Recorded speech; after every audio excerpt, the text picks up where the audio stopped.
Have you ever had a cheat day that led into a month-long donut-filled festival of gestation? I know I have. And I actually struggled with this kind of pendulum swing cycle where I would be dieting and then binging, losing weight, and then gaining for about 9 years. I've been able to lose 40 pounds and I've kept them off for the last 4 because I've created a routine that even when I have a cheat day and I have some treats in my diet like I did yesterday, and you can see what they look like in a second, I'm able to maintain my weight because I know how to get back on track fast. So what I'm going to share with you in this video is the 3 steps and principles I use to get back on track quickly and actually either maintain my weight or continue to lose. Depending on what your goal is, you can do either of these things. And if you stay to the end of the video, I'm going to share with you the 7 things that I do every single day that helped me to lose the 40 pounds and now actually maintain them with, man, I can't even say, it's just easy. I don't have to count calories. I don't have to count macros. I just live and it's great. It's phenomenal. It's changed my life. And I got a haircut because she's a baddie and a nose ring. So some appreciation for that. Good, bad, whatever, I don't care. Before we get into step 1 and you click away because you saw some random cat video on the side, this matters. And it matters because if we don't get consistent with our diets, we're always going to be pendulum swinging. We're always going to be losing and then gaining. It's important that one day doesn't become a month. Step 1 is to get really honest about what your normal looks like. And a lot of people will say that they eat really healthy during the week, but then they're not really thinking about the big binge, the alcohol, the wine late at night, or the dieting that then turns into a week or 2 or even more of going off plan. So they're thinking that their normal is different to what it actually is. I want you to ask yourself, how consistent are you really? Do you eat out every weekend? Do you buy takeout most days? Do you have a sugary Starbucks coffee in your hand right now? If so, can I please have a sip? Your normal is your default, so get really clear, and the easiest way to do this is to simply take some pictures of your meals, have a journal, have something where you are tracking loosely. I do not recommend calorie counting, but some way of figuring out, well, where do I actually stand? This is kind of like looking at your budget or looking at your spending and getting an accurate picture. This is the first thing that you need to do in order to know what to change. Step 2 is to decide on what that new normal will be in order to get you to your goals, because where you are today is the sum of all the actions that lead up into this point. So your normal now is the reason that you are where you are today. So duh, you just need to change that if you want to change the future and change those outcomes. Decide on what a normal routine needs to look like for your goals. And for me, that's a very, very clear 8-step process, which I'm going to share with you. This means that I can have really clear guidelines of the leading measures of success or failure. And what I mean by leading measures is the action steps that will lead to results, because we can't just have the results as the goal. For example, a leading measure of weight loss is eating a lot of potatoes. It is eating a lot of veggies. It is cutting out the processed food. It is cutting out the fizzy drinks and the alcohol so that you can get into a calorie deficit. And then you do that consistently and the weight will fall off. Losing the 20 pounds is just a lagging measure that you've done those actions consistently enough over a long enough period of time. And what this means is you can win every single day just by focusing on those actions and completing them, not whether you hop on the scales and you've lost 20 pounds in a week, because that's not going to happen. Understanding leading and lagging measures truly did change my life, because it went from feeling like a failure if I hopped on the scales and I hadn't lost anything, or I went to the gym and I couldn't do a pull-up yet, to asking myself, well, what are the actions that I need to do consistently in order to have that result in the end? And then when you focus on those things and you win at those things every single day, you will get to your goals. You just have to do it long enough. Number 3 is to have a structure that gets you doing those leading measures. And so when I get back from a cheat day, or I have a little bit of a binge or whatever it is, my immediate plan is to just hit these next 8 things. And if I do, I know that I will either keep losing or I will maintain my weight, depending on what my goal is. So here are the 8 non-negotiables for me. Number 1 is to eat 3 solid meals a day. You don't get into the habit of a routine unless you have consistency. And so you want to instantly get back to those 3 meals so that you can feel full and satisfied. You can minimize the chances of another cheat day or another binge, plus you can create a structure where your brain defaults back to, even if you have a deviation from that, which is the cheat day or the binge. Only an idiot would think that the way to get out of a bingey weekend is to get even more out of routine. It isn't. I've been there and I've tried. Number 2 is oats for breakfast with some kind of fruit. Currently crushing on some porridge, and I have it with some oat yogurt and some stewed plums, raspberries, frozen raspberries. Can I tell you, frozen raspberries are melt in your mouth. I always have some kind of consistent breakfast because it doesn't matter what happens the day before. I know that that breakfast is where my brain goes. So I'm instantly back on track. It also helps me to feel really, really full and satisfied in the morning. Looks pretty darn good. I added the protein powder afterwards because I wanted to make enough porridge for the kids as well, but normally I wouldn't do that if I was just making it for me. I've got the stewed plums in there. That's a big amount of food. Yum. You want some? Number 3 is that I'm cooking up some kind of potatoes, veggies, normally some kind of tofu or protein source for my lunch, and doing a bit of a rolling prep at the same time. Alright, so we need potatoes. Check. Tofu. Check.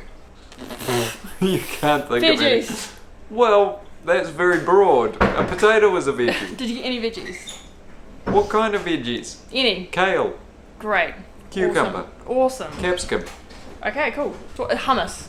Yes, I got hummus. Beautiful. Here we go.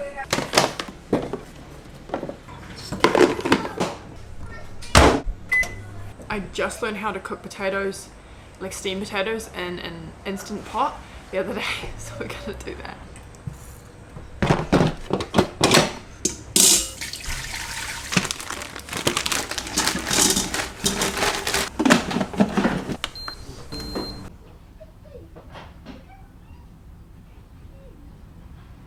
Very, very quickly just added some potatoes to the air fryer.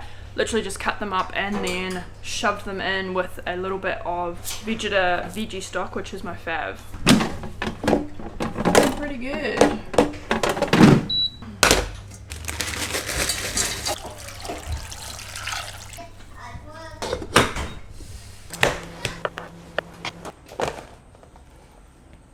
So this is my absolute favourite marinade. It's just literally nooch and then this veggie seasoning.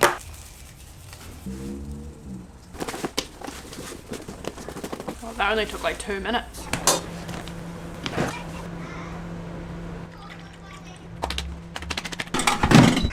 And you can see that I'm doing a little bit of rolling prep at the same time for my lunch because I'm not going to use all of these edamame. I'm going to drain them and then I'm going to use them for tomorrow and the next few days.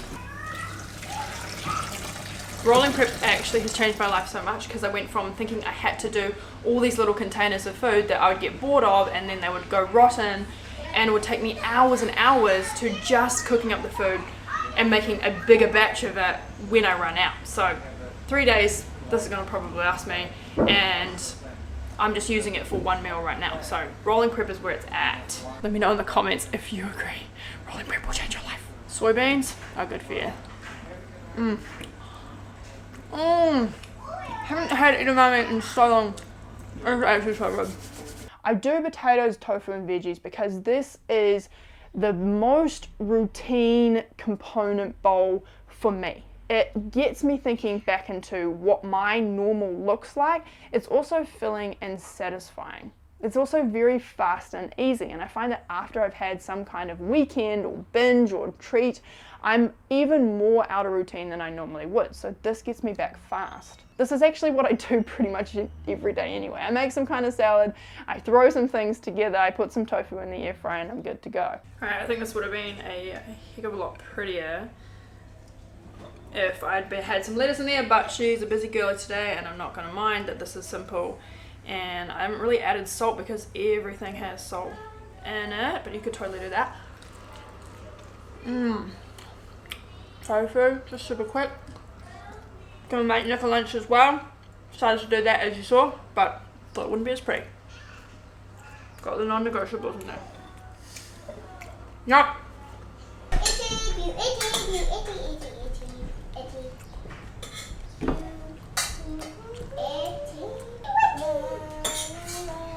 Number 4 is to stock up my fridge. I want to make sure I have everything prepared and ready to get back on track and have my normal ready to go. That means I've got my pre-made condiments, I've got some hummus ready to go, I've got my veggies, I'm going to prep up some potatoes, I'm going to prep up some tofu ready, and then I'm going to have all of that instantly ready for me to be able to make a meal in 5 minutes or less at whatever time I want for the rest of the day or for the rest of the week.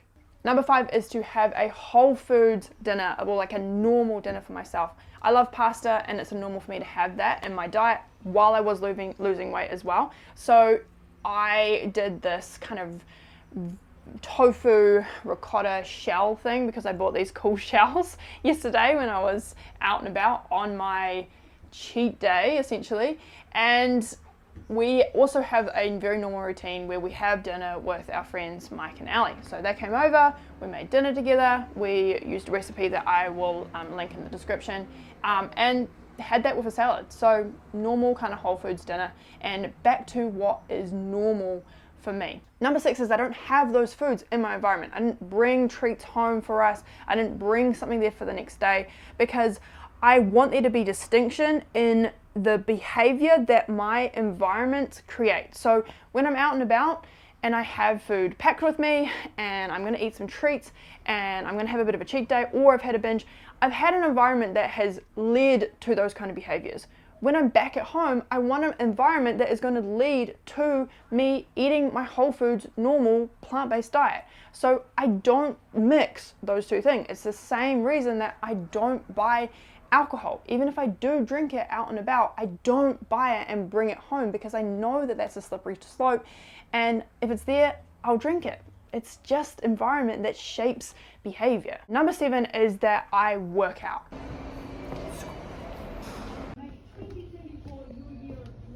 I go and get back into my normal routine, and I don't do that to burn extra calories. I just do that because it's the kind of person I want to be, and it's a habit that I want to uphold no matter what the day before has been like. And today I didn't really have much of a workout because I didn't have much time, but I still got to the gym.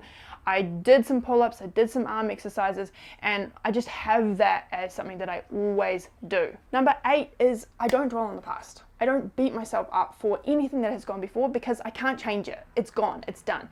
But I do look at what I could have done differently, if at all, and how the systems and the environment shaped the decisions that I made, and if I want to change anything. For example, did I binge because I got too hungry? Well, I probably need to go back to my 3 solid meals, and that's going to help me to stay more consistent. Did I have a binge or a cheat because it was planned and I'm perfectly happy with everything that happened? Great. So I'm going to move on and I'm just going to keep with my normal routine. Did something happen where I didn't plan enough and then I was in an environment where I just had to buy something because I got hungry? Okay, so now I know that I can bring some food with me when I leave the house, or I can ring a restaurant in advance, or any number of things that I could do. So the only time that I dwell on the past is if I can use it to inform the decisions of the future. I don't use it as an opportunity to beat myself up, because hear me out, like take notes, like just stop what you're doing right there. It doesn't help. It doesn't help you, it doesn't help me, and it never has. So move on fast and use your failures as an opportunity to learn and grow, not something that is going to derail your progress even more. So to recap, get honest with yourself, know the normal that you need to create, and by the way, if you need help with that, then please watch the free Kickstarter course that I made just for you on exactly how I lost the 40 pounds and how to kickstart your weight loss, and then create a system around the normal that is going to actually get you results. It's those 8 things that we talked about. That's it from me, like I said, and I will see you next week for another video. Go crush it. All right, bye.